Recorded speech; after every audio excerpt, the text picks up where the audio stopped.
আসসালামাইকুম। Hello guys, আপনারা যারা বড় বড় ফলোয়ারের পিছিয়ে দৌড়ান, ঠিক আছে, এটির পিছিয়ে দৌড়ে আপনার এটি বড় বড় কথা বলে যে আমার পেজে কমেন্ট করলে, ঠিক আছে, আমার কমেন্টে আপনার রিপ্লাই দিলে আপনার পেজটা ফরিত হয়ে যাবে। এটা শুধু হইল ভুয়া কথা। তাদের ফাঁদে আপনারা পড়বেন না এবং তাদের কথায় আপনারা কান দিবেন না।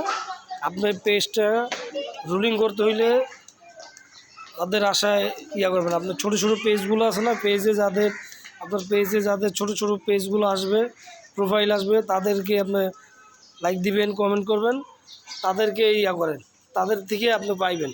কিন্তু ওই যে বড় বড় ফলোয়ার্সরা যারা বলে, এই সব তাদের স্বার্থ হাসিল করার জন্য, ওটি হলো বাটপার হিসাবে। এটি বুঝেন না। আপনি আপনার নিজের পেজটাকে ধীরে সুস্থে খাড়া করান, টেনশনের কিছুই নেই। আল্লাহ হাফেজ।